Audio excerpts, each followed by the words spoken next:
Welcome to the Stellar Vault. Say hi in the comments to awaken the archive. Then like, subscribe, and let the tale begin. Valak liked dead things. They didn't interrupt. They didn't lie. They left behind puzzles with no ego, no politics, just layers waiting to be peeled back. Inside the observation bay of the Calareth Dawn, Valak of Thros sat alone. Tall, angular, and unmistakably non-human. His spine curved into a shallow arch, shoulder ridges brushing the pressure seal wall as he crouched in the half-dark. 4 eyes, set in a diamond pattern across his elongated face, tracked the slow rotation of projected mineral scans above the hollow table. The ship ran on low energy mode. He preferred it that way. Bright lights made others talk. He hated talk. His fingers, long, double-jointed, and tipped with chitinous sheaths, flicked through strata displays, one after another. Hollow cores, mineral depletion, subsurface collapse. This world was dead. He liked that. Valak of Thros was a second-generation xenogeologist, one of the few Thros still trained in Terran historical linguistics and driven by a curious mind. This sector wasn't in his assignment. It had been flagged by the Concord Archaeological Census as structurally inert. No magnetosphere, no tectonics, no recorded life past cyanobacteria. Just another dead stone in a belt of forgotten systems. Terran ruins, if they existed at all, were considered destabilizing mythology, fragments best left buried. His voice, thin and trembling with residual shyness, activated the record log. Expedition Note 0172A, System Designation, Phelan Drift. Subsector B Zeta, Star Class Dimming, Third Orbital, Anomaly present in core gradient. He hesitated. Something was there. He magnified the scan, isolating the vertical distortion in the crust of the third planet's inner mantle. It wasn't natural. The curvature broke symmetry, manufactured geometry, embedded deep beneath layers of calcified stone. Valak's 2 hearts stuttered. He tapped the panel, isolating the wave patterns. 6 pulses, then silence. 6 pulses, then silence, repeating. Not random, not seismic, not language either. But the rhythm, it matched ancient cadence intervals from pre-accord linguistic trees. He froze, then whispered, "It's a heartbeat." The mineral code shifted. An echo, a frequency buried in magnetic resonance. Suddenly, the light on the table flickered once, a flicker he'd seen before. Valak closed the hololog, wiped the sweat from his upper neckline, and staggered backward from the console. He knew the next step would cost him. His grants forbade unsanctioned deviation from assigned scans, and the Phelan Drift was scheduled for data compression and file lock within the next cycle. He filed a private report anyway. Possible artificial substratum detected, requesting clearance for physical probe descent. Coordinates attached. Attached. Attached. He tapped the word 3 times by accident. The interface beeped. Red. Clearance denied. Typical. Valak glanced at the comms log. No messages, no feedback, just a passive dismissal. Standard protocol for unsubstantiated anomalies. He sent it again, then turned his ship toward the dead world. Not because he was brave, but because he was already forgotten. Descent Module 7 broke atmosphere in a whisper of thermogenic mist. The planet below spread out like a forgotten wound. No color, no wind, just brittle sediment and quiet gravity. Valek stepped into the dark. The crater yawned before him, wide and circular, unnaturally perfect. The kind of geometry that only arose from intention, not chance. He descended, exosuit creaking with strain. Dust crumbled beneath his boots, brittle as dry bone. He paused, pulled out his scanner, and swept the wall of the crater. Then he saw it, a smooth panel of metal embedded into raw stone, edges unblemished by time. But the metal wasn't conquered. It wasn't any known alloy. Worse, it reacted to his scan by pulsing. Not once. 6 times. He staggered back. The pulses weren't light. They were heartbeat intervals, just like the one from orbit. Valek sat for hours at the rim of the crater, staring at the embedded alloy.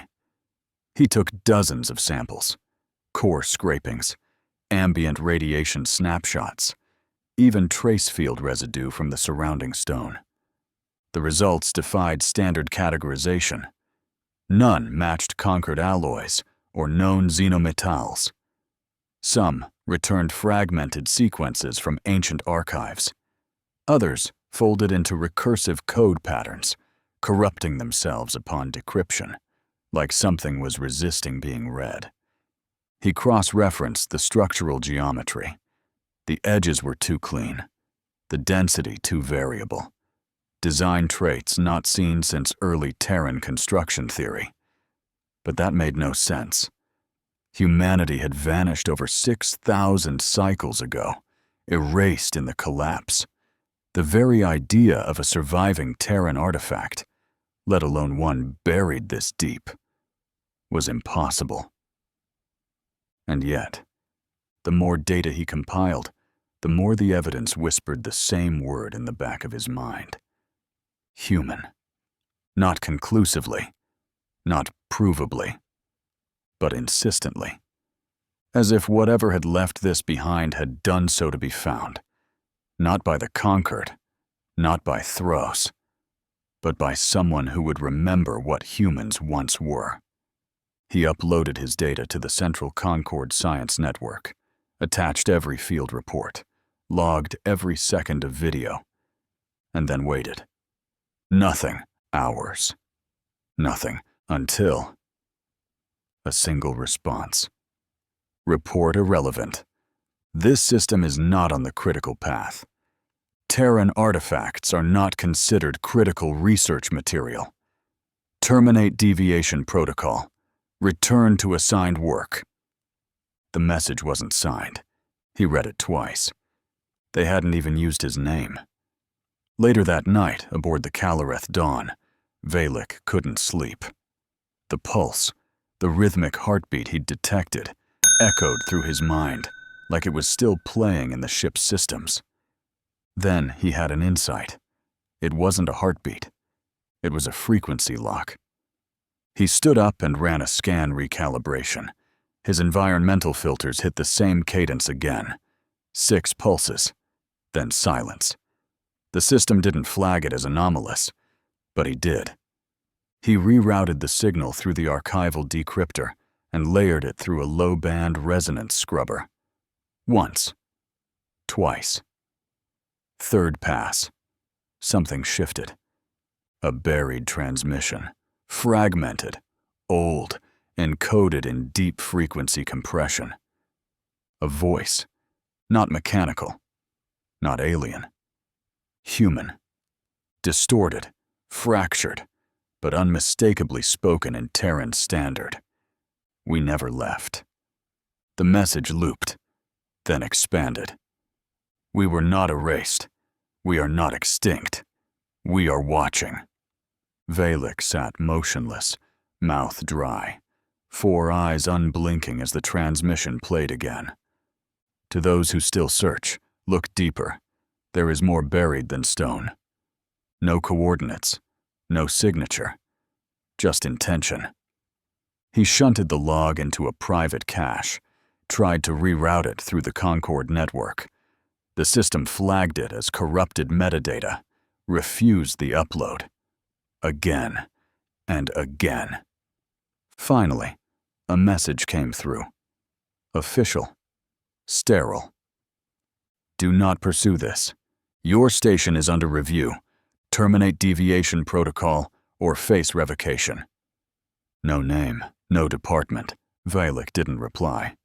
Instead, he pulled the artifact scan back onto the holotable. Zoomed in. Tilted the angle. Ran a contour depth pass.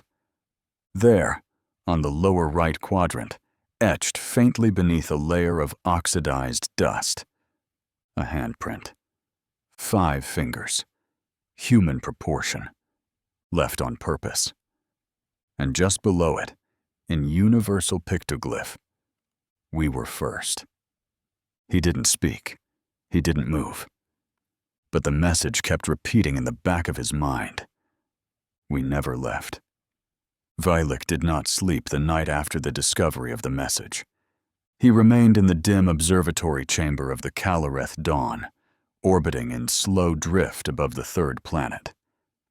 His messages to the Concord board had gone unanswered for 2 full rotation cycles. The vessel's uplink array no longer reached the scientific network, or perhaps they had blocked his credentials. Either possibility chilled him. He stared out at the cratered surface below, a world stillborn and silenced, but he no longer believed it was dead. The handprint, 5 fingers, etched with intention, haunted him. A species thought extinct or mythologized. Concord history claimed humans had never developed sustainable interstellar travel, much less survived their own violent collapse. But Valek had studied the ancient glyphs. He knew the inconsistencies, the places where records were scrubbed, entire systems labeled as irrelevant, with no explanation. He believed.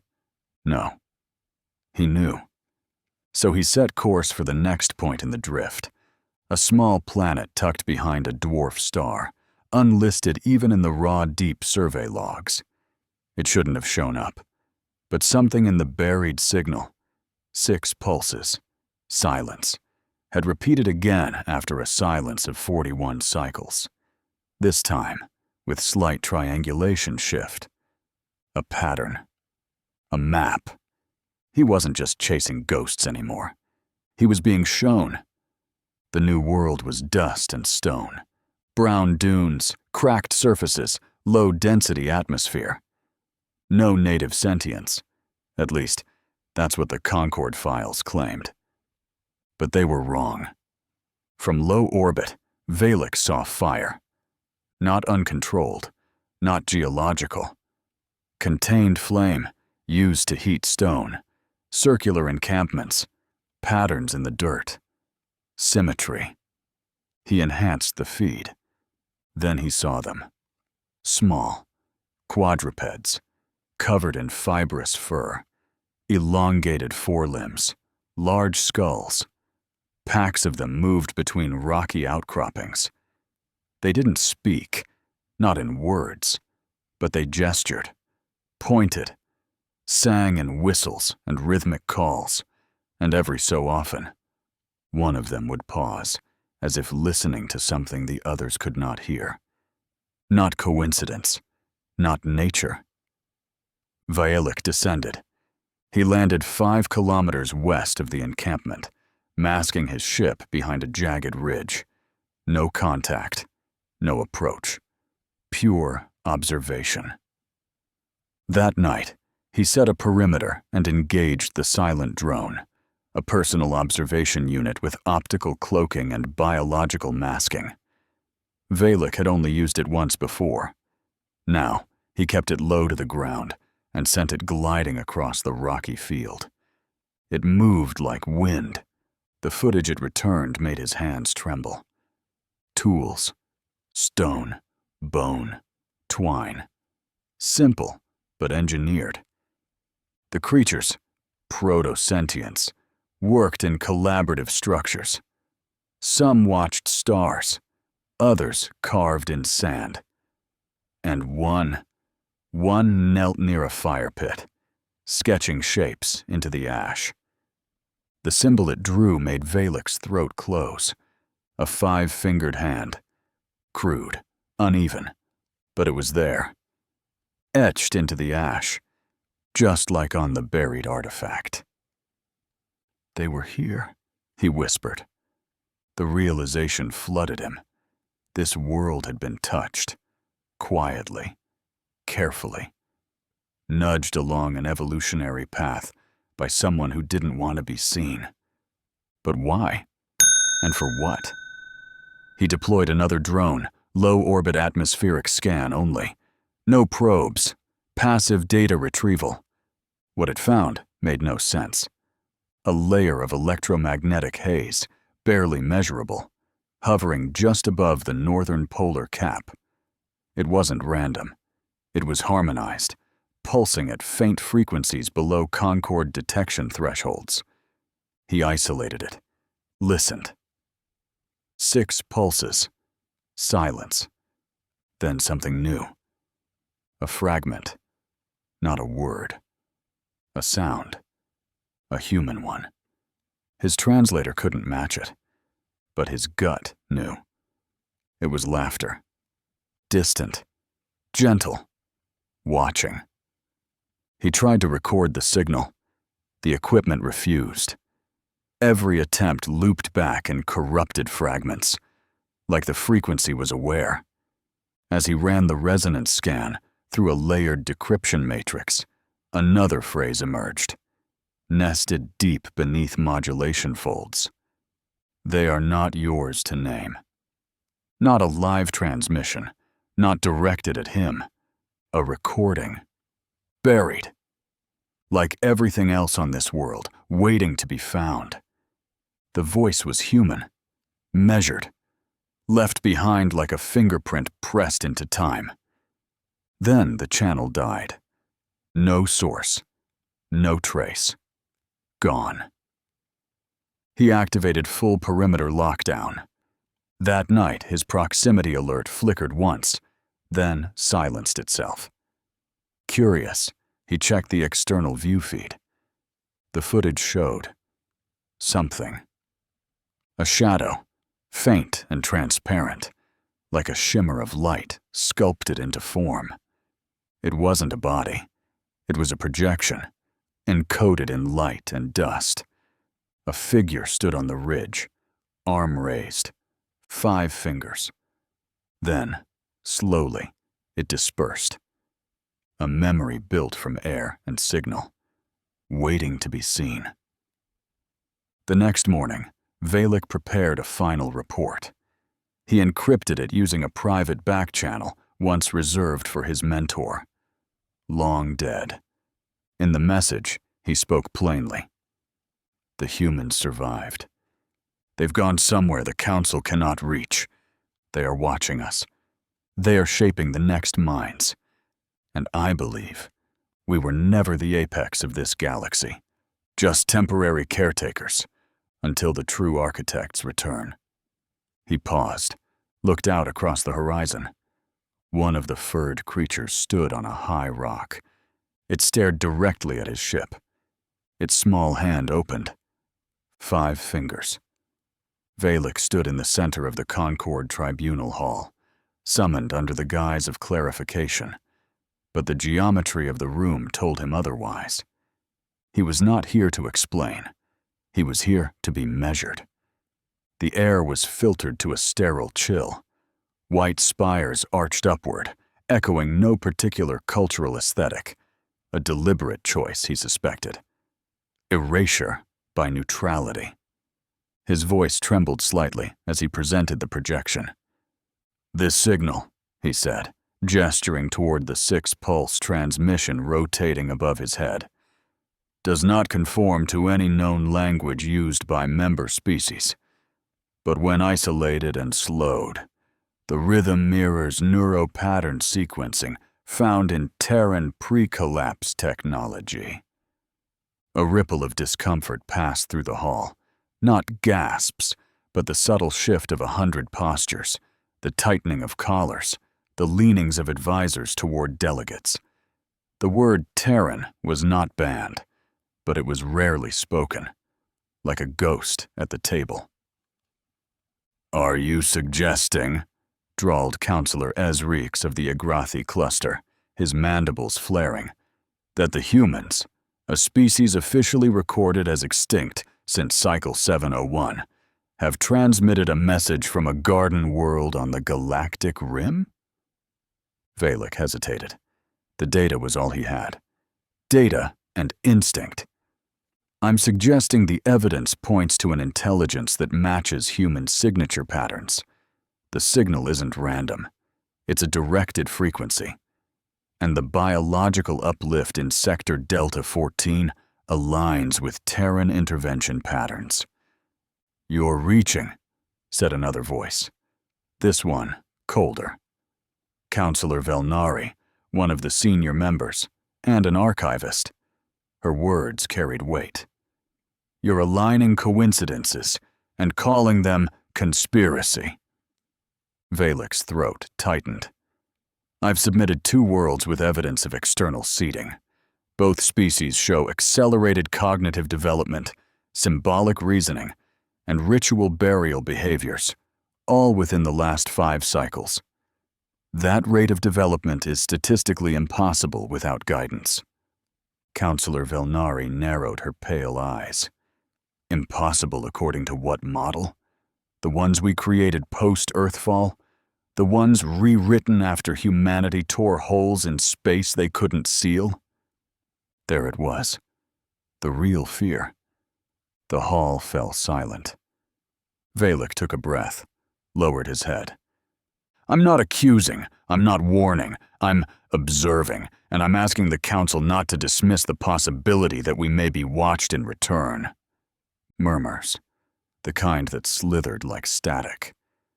The Chancellor finally spoke. "Valek of the Lower Orbital Academic Order," the voice said without tone. "Your credentials are hereby suspended for the duration of an internal audit. Field access is revoked. Research privileges will be reviewed in 12 cycles. You are not dismissed, but sanctioned." Sanctioned. The word echoed louder than he expected. He'd come with questions. They answered with silence wrapped in law. He stood frozen as his display flickered and dimmed. No further inquiry. No vote. He packed in silence, returned to his ship, the Caloreth Dawn, now docked in low orbital berth with a maintenance flag. Officially, he was grounded. But his personal logs remained untouched. He replayed the field data.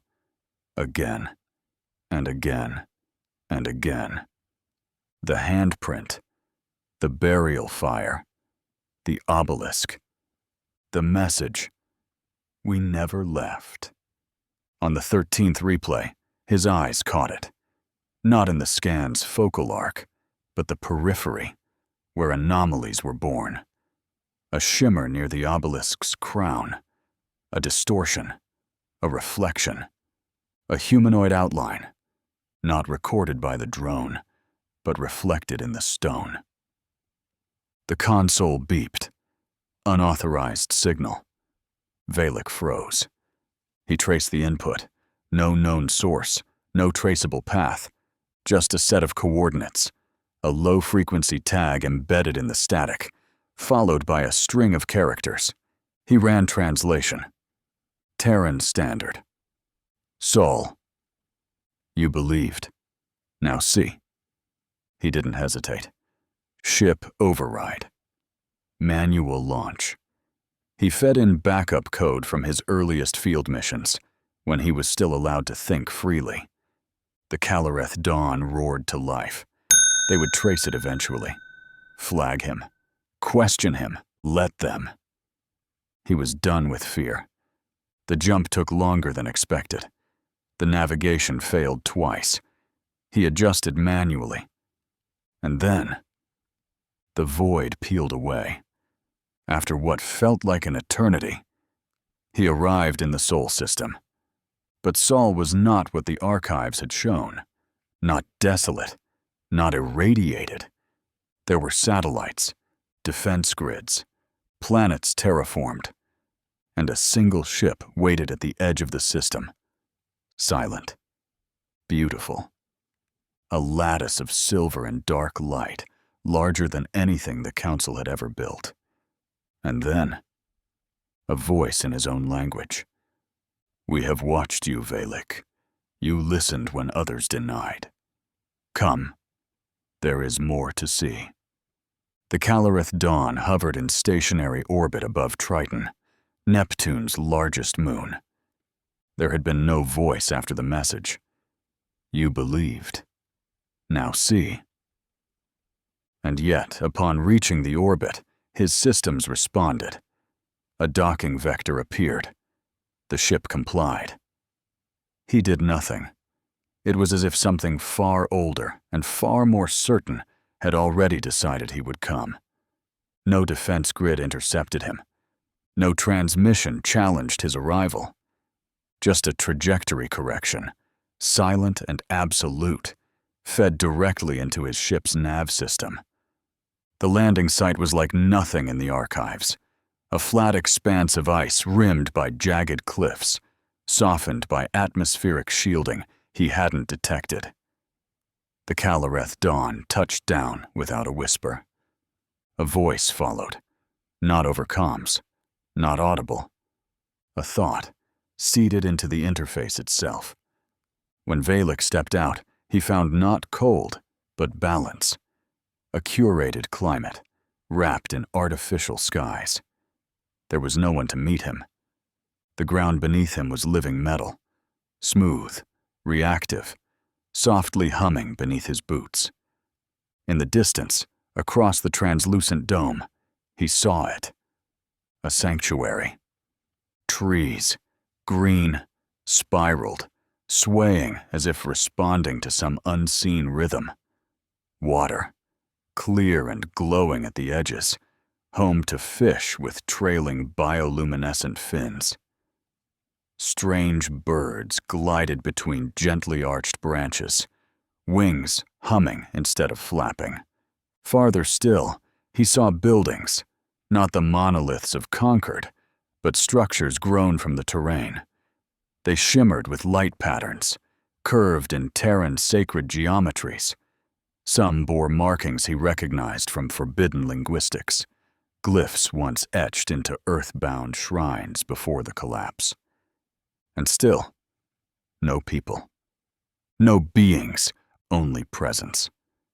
This place was not abandoned. It was veiled. A raised platform extended from the dome's interior wall, wrapping to a vantage above the sanctuary. Valek ascended it alone.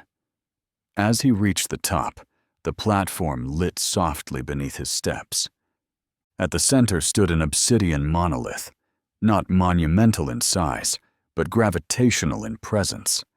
A mirror, a screen, a gate. He approached.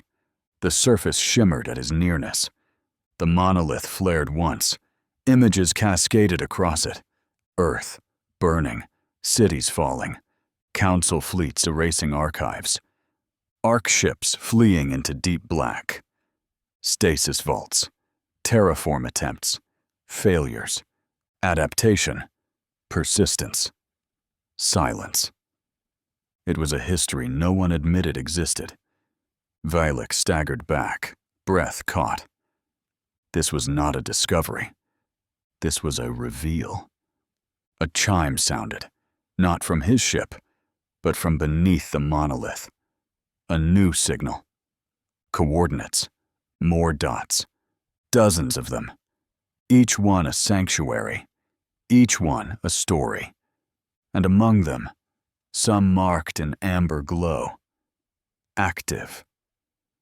The voice returned, not live, but embedded. We are not myth. We are choice, made long ago. We shape the future from the places you do not look. Then silence.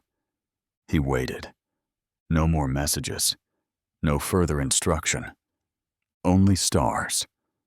And the quiet movement of wind through engineered trees. He returned to his ship. No pursuit followed. No alarms. No denials. The Council would trace his absence, mark his silence. But they would not understand. Not yet. Because the humans weren't returning. They'd never truly left. The second planet of the Seldros system was never meant to birth revelation. It was a mining colony. Nothing more. Nothing less. A place where the Karathal, a hard-scaled, multi-limbed species bred for subterranean endurance, spent their entire lives carving metals from black stone, while an indifferent star bled orange fire across a blistered sky. There was no sunrise on Dagorn 2, only gradient, only heat, only work. The workers lived beneath the surface in creaking thermal tunnels, voices low and slurred from thick gravity and thinner air. They spoke in scent pulses, a chemical language that smelled of iron, ash, and fatigue. No one here dreamed. No one remembered. That was how the Council liked it. Until something shifted. It began with a fracture, deep in shaft 19A, where the bedrock had resisted all drills for 17 cycles. On the morning of the breach, Surat Dol, a mid-rank dig foreman with only 2 surviving clutchmates, noticed his cutter blade vibrating, silently, against a wall that wasn't stone. It was smooth, seamless, ancient, and it hummed. Dol didn't call it in. Instead, he waited until second shift rotated out, returned with a plasma torch, and burned through the shell. What he found inside wasn't a cavern. It was a vault. 6 meters wide, oval, lined with metal that reflected light but not heat. Symbols glowed faintly on the inner shell. Glyphs older than Karethal language. Glyphs that should not have been there. At the center stood a pedestal, and on it, a single object. A cube. Polished, pulsing gently with an internal light. 6 pulses, then silence. Toll reached for it. The moment his claw touched the surface, the entire vault flared. Not with heat, not with radiation, with memory. He saw, no. He felt a world not his own. Green and blue. Oceans so vast they sang. Towers made of breath and fiber. Creatures walking upright with open hands and sorrow in their eyes. Humans. He saw them gifting tools to species just learning to name stars. He saw them flee fire, erase their own trail, planting seeds of their story where only the curious would dig. He collapsed, twitching, eyes wide. His scent signature, once stoic and rusted, now burned with ozone and light. They took him to medical. He spoke in glyphs. No one understood. He kept whispering the same phrase over and over, in Terran standard. We were made to remember. Within 3 days, 20 workers from Shaft 19A had gone missing. By the end of the week, hundreds more had walked out of their labor tunnels, carrying tools no longer used for digging, but for carving. The mountains above the colony soon bore symbols: 5-fingered hands, spirals, eyes, glyphs that shimmered only when viewed from orbit. In the command tower, the overseer transmitted a priority message to the conquered Central Survey. Sector 12 anomaly. Artifact contact confirmed. Workers non-compliant. Possible contagion. Philosophical. No response came. But from the shadows of the rock line, a new glyph began to form. Not by hand, but by light itself, blooming across the vault's metal. A phrase. Simple. Untranslatable in Karathal tongue. But in Terran standard, it meant, you are more. They did not walk on a tenural. They sang. The Kiarene people, thin-boned and semi-transparent, evolved for the low-gravity sky belts of their gas giant, had never known the feel of solid ground.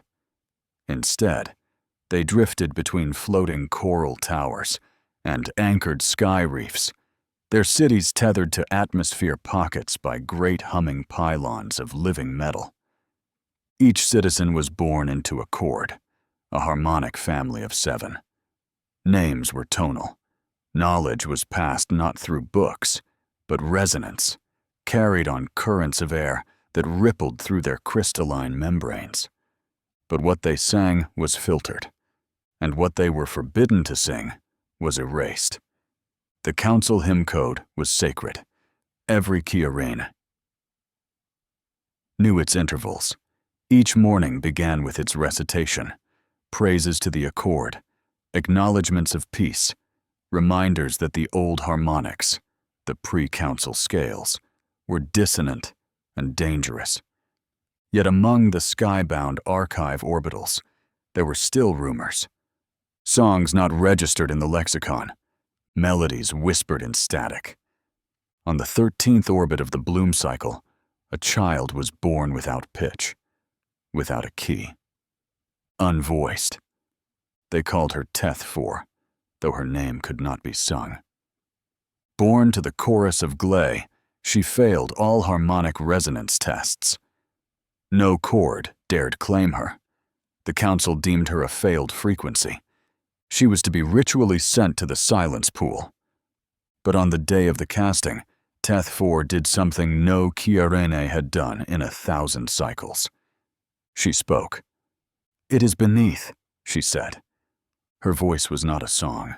It was vibration, raw, cracked. There is something beneath the quiet. Gasps broke through the ceremonial choir. Dissonance bloomed like a disease. Before the overseers could react, the sky reef ruptured. A sonic quake, not from below, but from within. Coral spires shattered. Pylons screamed. From the ruins of a half-collapsing float platform, something rose. A sphere, metallic but woven with strands of light. It pulsed. Once. Twice. 6 times. Then silence. Teth-4 turned toward it, eyes wide. Not afraid. Drawn. The sphere unfolded. It did not open like a machine. It bloomed like memory. What spilled out was not heat, not radiation, not signal. Song. Not a hymn. Not council-approved cadence. But a human chord. Ancient, layered with meaning not reducible to pitch. Teth-4 collapsed, her body convulsed. Not in pain. In reconstruction, she began to hum. Not with her membranes, but her bones. Vibrations born in marrow. A scale not heard since the last cathedral on Earth fell. Those around her felt it. The shift was not sonic. It was neural, gravitational. The message bypassed translation. It spoke itself into them. We did not create your song, but we remembered it, cell to cell. Now sing. Within days, her melody spread through the lower currents of the gas belt. Some rejected it. Others fell into silent ecstasy. The Concorde sent an observer ship. It never reported back. 1 week later, half the archive orbitals shut down their hymn code relays. Entire chords rewrote their opening phrases. And in the spires above, a new melody echoed across the stratosphere. A voice, Terran in origin, embedded within the harmonic code. Memory is not silence. It is waiting. Elsewhere, in the deepest vault of the Concorde Communication Oversight Tower, Councillor Velnari stood motionless before a flickering display. 2 anomalies, 2 civilizations, both previously compliant. Now, shifting. She tapped into the EchoNet, scanning for background pulses. What she found were subharmonic variations, identical in both sectors. Not alien. Human. She turned slowly to her assistant. "Find Valek," she said. "We're trying," the assistant replied, voice tight. "Try harder. If he's still in the Sol system, burn the relay. I want nothing escaping that sector." "There's a problem, Counselor." He gestured to the display. 6 new pings scattered across rim sectors, each one bearing the same 6-pulse silence. "It's not just Sol anymore," he said. "Something's waking them up." Velnari's fingers curled into a fist. "Then we'll shut them up." The Calareth dawn re-entered conquered space like a ghost with a beacon sewn to its spine. No defense grid fired. No patrol hailed. But they were waiting. Valek felt it before the ship dropped from fold space. The silence wasn't passive. It was poised, engineered. The kind of silence that comes before a knife is drawn. The transmission came 5 seconds after his exit vector stabilized. "Valek of Thros, stand down all systems. Surrender nav control. Prepare for extraction." There was no request, no warning. A single designation flashed on the console. Inquisitorial Board, Black Strata. He said nothing. He shut off the ship's lights, folded his hands, and waited. They didn't board. They peeled his ship open. Tethers locked the hull. A slow breach hissed through the dorsal airlock. Magnetic anchors crushed the outer frame with delicate precision. And when they entered, there were no weapons, no shouting, just black armor, featureless visors, and the seal of the High Concord embossed on their shoulders. The lead figure extended a device toward Valek. It blinked once. Confirmed. Then the command, "Walk." They did not take him to tribunal court. They did not take him to the archive. They took him beneath them. A substructure Valek had only heard of in whispered legend, the Null Citadel. Built under the orbital spires of Concord Prime, it wasn't listed on any planetary mapping. It didn't need to be. No one returned from it. The elevator they used wasn't marked. The descent took 7 minutes. No sound, no change in light, no sense of movement, only pressure, building in the ears like a scream held back. When the doors opened, the world beyond was hollow steel and red sensors. And a chair, not a restraint unit, not a throne, just a chair, bolted to the center of a polished chamber, stark, circular, clinical. The Inquisitors placed him in it. One touch to the floor plate, and the locks clicked shut beneath his legs and spine.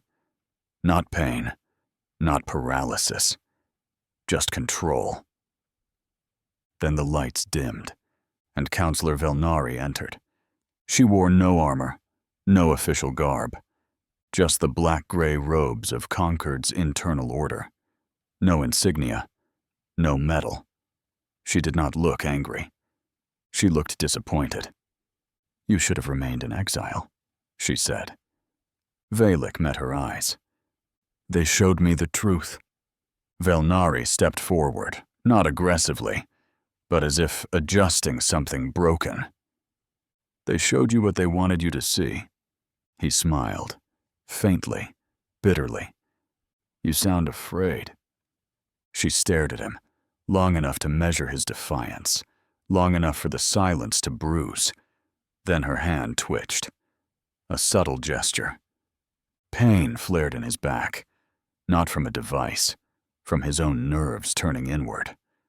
She watched him convulse and said, "The Concord has survived extinction events, black plagues, quantum implosions, but we will not survive doubt. Not at scale." Valek coughed. Blood touched his lip. "You think you're suppressing heresy," he rasped. but your burning maps already walked." She leaned closer. Then she said it. Slowly. Carefully. "We're trying to keep the galaxy from remembering what humans actually did. They broke causality. They rewrote memory. They seeded worlds without permission. They made themselves gods and called it mercy." Valek didn't argue. He simply whispered, "Then why does the galaxy still dream of them?" She stood in silence. Behind her, a monitor flickered on. A status report. Unreadable from the chair, but the tone in the guard's voice was clipped, alarmed. "Another colony, Counselor. Outer Veil. Infrastructure burnouts. Planetary AI shutdown. Resistance forming from the inside. Do they have access to the human data? Unknown, but they're using similar symbols. Open palms. 5 stars." Velnari stared at the report, and for the first time, her composure broke. "They're spreading." Valek chuckled, even through the pain. It was never about return. It was about resonance. She turned to him sharply. "You will remain in prison. No visitors. No comms. No return. You'll be classified as unstable, irrelevant, delusional. And then they'll forget you." He nodded. She added softly, "Even if I have to kill the frequency." After the interrogations ended, they moved him. No explanation. No protest allowed. The cell beneath the tribunal spire was meant to erase time. No windows, no shifts in light. Just the low hum of monitoring systems and the gentle pulse of energy through the floor, a heartbeat not his own. Valek sat, spine curled, hands resting on his knees. Bruised, hungry, not broken. The interrogators had left him in silence for days, perhaps hoping it would finish what their questions could not. It hadn't. He dreamed of Triton, of the trees, of the sanctuary, the whisper in his thoughts. You listened when others denied. He didn't know if he was still sane, but sanity felt irrelevant now. Something else had entered the silence, and it had stayed. In high orbit above the council seat, a ship shimmered out of a blind corridor. Dolan built, but not Dolan operated anymore. Its surface bore etched patterns from Kiarene star lore. Terran tech glinted under its hull, invisible to council scans. Inside, 6 crew. 1 Dolan, 1 Chiarene. 4 others, from 2 unnamed species whose bodies bent light as they moved. All survivors. All changed. "We breach in 2 minutes, the Dolan whispered. "Echo Bearer is alive?" asked the Chiarene. The Dolan gave a tight nod. "He has to be. We heard him. We've all heard him." The strike team breached the facility through a service tunnel older than most of the spire's design. Security was heavier than expected. There was blood. Not much. Just enough. One of the light-bending crew disabled internal sensors with a single pulse. Another rewrote the guard protocols mid-boot. They moved like rumor, like wind. They found Valek hurt, but still standing. "Who are you?" he asked, voice dry. "You called us," the Chiarene said, helping him up. Valek flinched at the touch, unused to reverence. He wasn't holy. He was hunted. "You saw first," the Chiarene continued. "You gave us direction. We know the echo that moved through you. That is enough." He wanted to laugh or cry. Instead, he said, "You're wrong. I didn't do anything. I just followed something that wasn't meant for me." The alien inclined its head. "The rain does not choose where it falls, but still, it waters the seed." "You don't need me," he tried to argue. "I'm not a leader. I'm not a prophet." "You are the one who heard," the alien replied.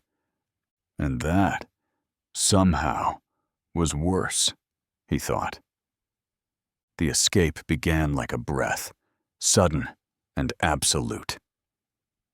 The Kiarene, one of the uplifted species from Delta 14, moved with intent. Silent explosives, holographic displacements. They guided Vialik through passageways he didn't know existed, and above them, alarms began to scream. Council ships launched from their moorings. The breach had gone from covert to visible. The escape vessel was small, grown, not built, and shaped like a seed. It opened to receive them. As they ascended into low orbit, energy cannons locked onto their signature. Inside the ship, Vialik buckled in. In orbit, the sky burned. Council ships scrambled. Fighters locked weapons on the extraction vessel as it broke from Atmo. Missiles fired. Turrets flared. Then the ship pulsed. A wave. Not sound. Not heat. A disruption. Council systems buckled. Sensors inverted. Gravity faltered. And in the chaos, the ship vanished. They were free.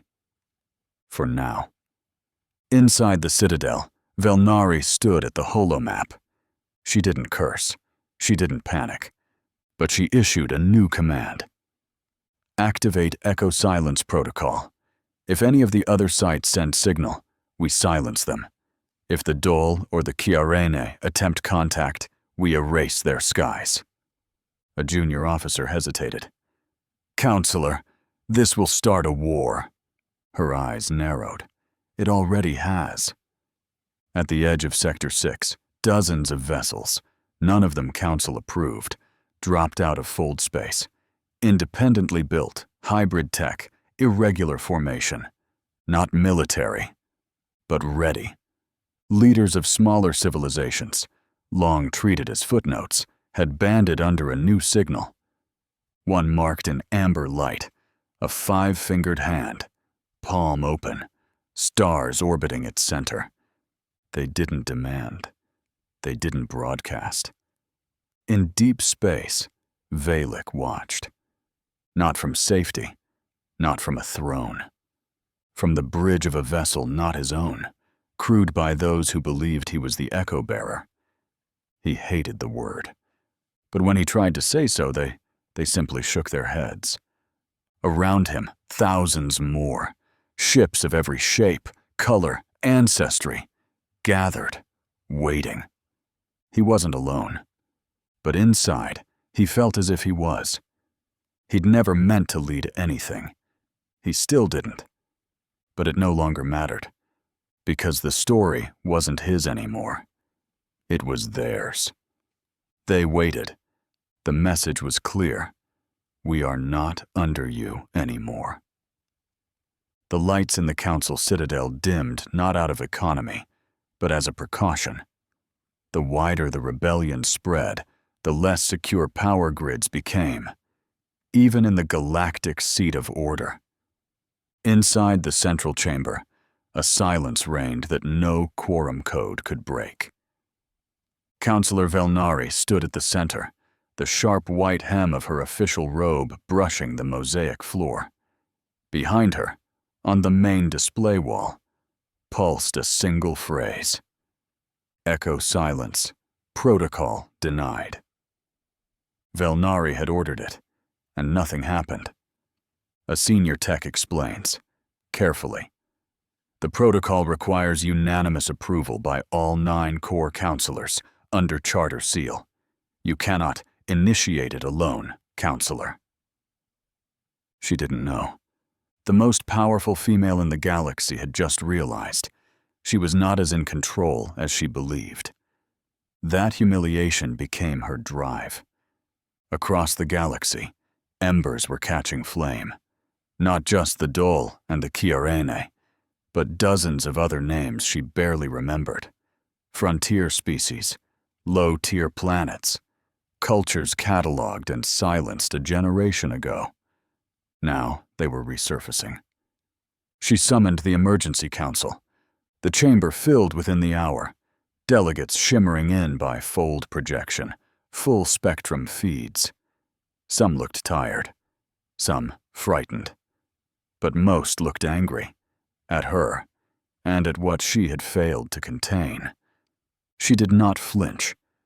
Around her, the last of the council seats phased into presence. Not all members had arrived in body. Many beamed in through phased avatars, flickering slightly, as if even reality hesitated to fully engage with what this meeting might bring. "This assembly is convened under Emergency Order Theta," intoned the Chancellor AI.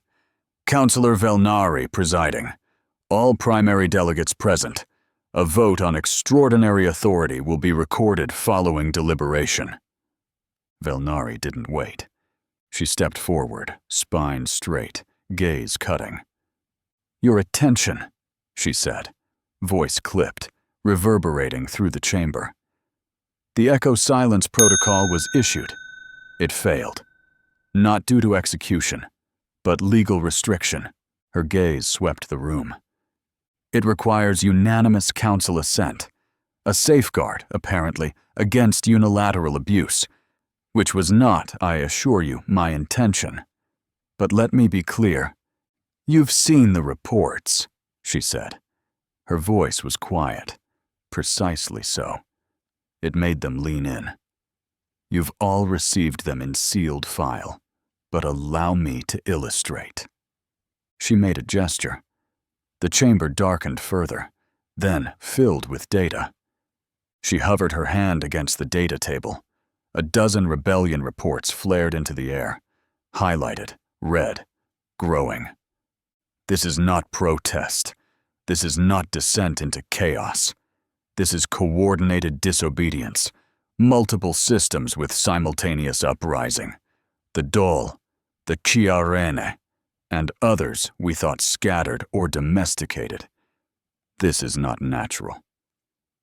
Then, dozens of worlds in miniature rotated in midair. Colonies, trade stations, agricultural nodes. Then came the overlays, heat maps, pulse spikes, transmission anomalies. Red rings bloomed across them like wounds. "Sector Delta 14 has lost signal compliance. Chitenya's moons have declared autonomy. Haidar fringe worlds are echoing the Terran pattern. The Dolan diaspora is no longer fractured. They are aligning." A tremor of discomfort passed through the chamber. The data did not lie. "And the Chiarene?" she asked, looking directly at their absent delegate.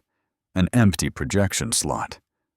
"Gone dark, along with 13 minor cultures previously listed as compliant, all following a symbol we buried with a dead species." No one corrected her. No one dared. She continued. "This is not a network failure. This is ideological contagion. What we dismissed as dead myth is now living scripture for thousands of minds. I warned you when we first heard the signal. Now the infection has spread." She turned sharp. "And it has a voice. Valek." "Valek is not responsible for this," muttered Councillor Ezrix.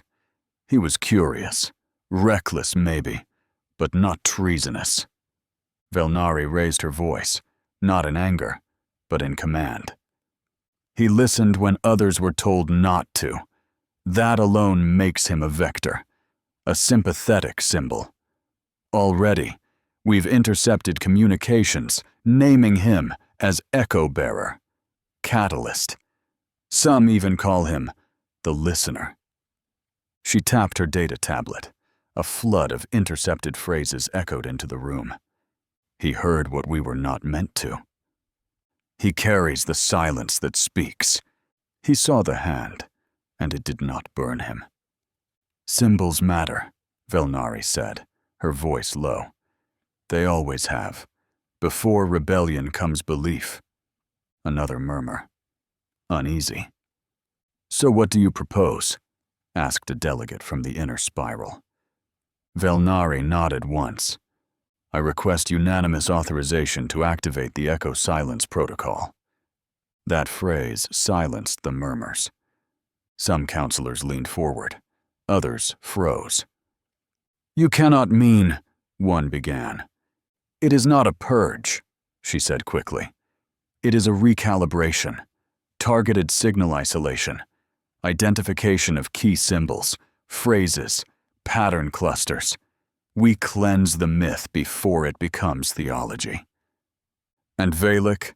another voice asked. Velnari turned to them. Her eyes glittered. "He will be tried before all systems. A public tribunal, broadcast from the Citadel. No suppression, no veil. We will show them that there is no power in listening to ghosts." No more interruptions followed. The vote was taken. Unanimous. She bowed her head, expression unreadable. "I thank the Council for its clarity." The holograms flickered out. The chamber emptied, and the quiet returned. Later, in her private quarters, Velnari stood beside a curved desk, its surface scrolling with live intelligence feeds. Across the room, her personal advisor hovered near the shadows, a tall being with translucent skin and mirrored eyes, name unknown outside her inner circle. "They gave it to you," the advisor said. "They had no choice. They think you'll deploy the protocol at once." "I won't," Velnari said. "Not yet. You don't disarm an uprising by erasing it. You break it with spectacle." She gestured toward one of the feeds, a digital mock-up of the tribunal square, broadcast channels framed in anticipation. "He will be executed, on high cycle, in full view of every connected world, not as punishment," she paused, "but as proof." The advisor tilted its head. "You still believe this uprising is belief-driven?" "It's identity," she replied. "We engineered a galaxy in our image, but that image was fractured. Now, the cracks are showing. They remember things we thought we erased." "And what if the execution fails to break them?" Velnari turned to the feed. One frame showed Valek, alone in his cell, unaware of what he had become. "Then we burn," she said. "We erase the Kiarene. We glass the dull seed worlds. We send a signal loud enough to silence even the dead." She turned away. But not yet. Behind her, the advisor just nodded.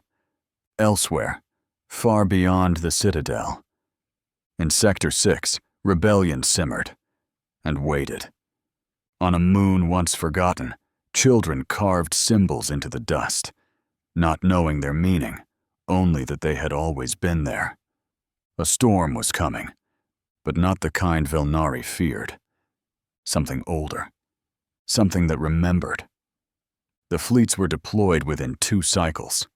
Massive cruisers flanked by hunter wings, orbital suppressors loaded with population disruptors. Not enough to raise, just enough to terrorize. Fleet Commander Osvek had called it precision brutality, enough force to fracture unity, to remind the rebels what silence felt like. Velnari had nodded once. Cold. Certain. 3 systems. 3 examples. That was the plan. The fleet dropped into the first system, Scythara Prime, like knives into soft tissue. But they didn't cut. Instead, they were met. Not by a scrambling defense, but by formation. 7 ships rose from the shadow of Sithara's outer moon. Ugly ships, inconsistent builds, plates scavenged from centuries of exile. And yet, perfect formation, coordinated pulses, gravity wells firing in sequence. The first Council vessel cracked open like a seed under pressure. Osvek's voice came sharp over secure channel. "They're using mirrored code. Terran adapted. We're static. Gone. By the time they reached the second target, Velnari's plan had lost momentum. The rebels knew. They were waiting. Rimfall Station had turned its fusion drive into a makeshift cannon. 2 more Council ships vanished on entry. The third system didn't even let the Council ships complete arrival protocols. Dozens of smaller vessels, civilian by design, war-born by necessity, swarmed them. Disruptor clouds, signal scatter, planetary jammers. Council fire control locked up. Flight paths tangled. Formation broke in minutes. By the end of the third strike, Velnari's fleets had lost 12 command ships, nearly 70 support units, and 2 full planetary holdings. Her admirals called it tactical retreat. She called it what it was: collapse. Her command chamber was locked. No aides, no press, no political vultures waiting to gnaw on weakness. Just her and a single display. Systems going dark one by one. The Council had not just failed to scatter the rebellion. They'd galvanized it. From her seat, she stared as red and amber symbols spread across the star map like infection. "They were supposed to scatter," she whispered. But she wouldn't let it end like this. Not with symbols. Not with hope. Not with him. She keyed a private line. The walls of her chamber dimmed as the internal AI awaited command. "Recall all surviving units," she said. "Full retreat to central orbit. I want every fleet under core protection. Now." A pause. Authorization confirmed.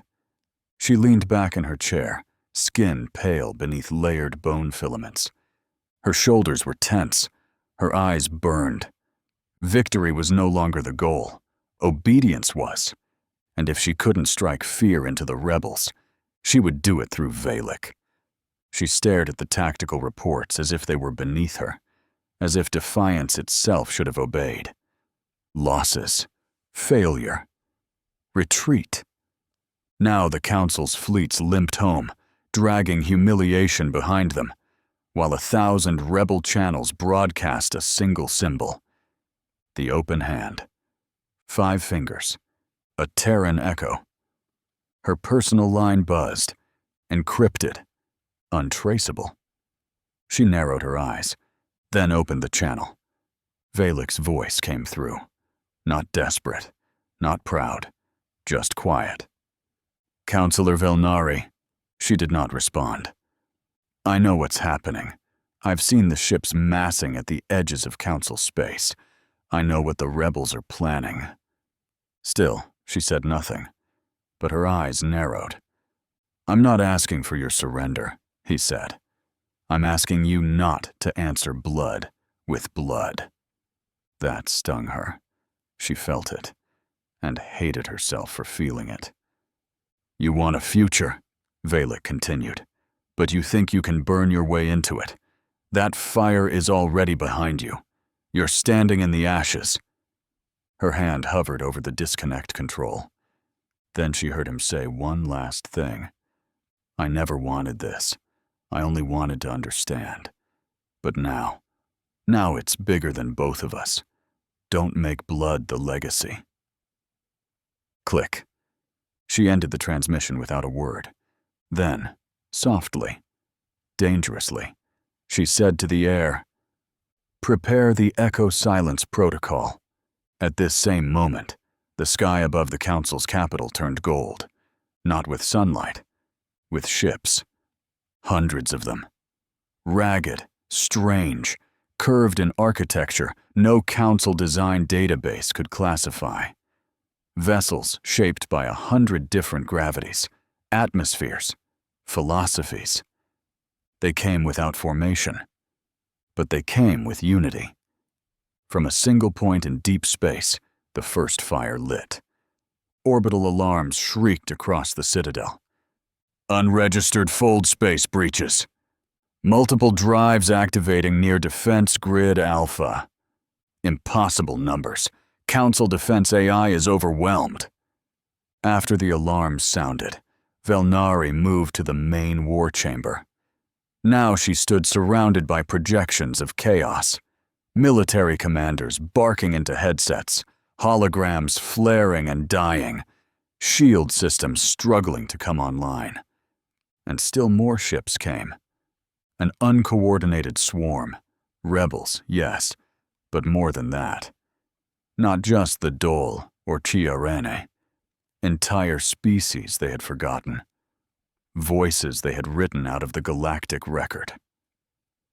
One commander turned to her. "We must activate the protocol now. They're inside planetary defense range." Velnari stared at the display. She could feel it building. The rage, the control slipping. She didn't even flinch when she gave the order. "Do it!" All across the battlefield, weapons charged. The Echo Silence protocol began. A pulse initiated deep beneath the Council's core, a quantum cascade designed to scramble symbols, unravel belief, collapse the mind structures of those infected by the Terran myth. A pulse rippled through the deep strata beneath the Council citadel, the ignition of Protocol Echo Silence. It had no sound, no color, no heat, only disruption. A cascade intended to overwrite belief itself.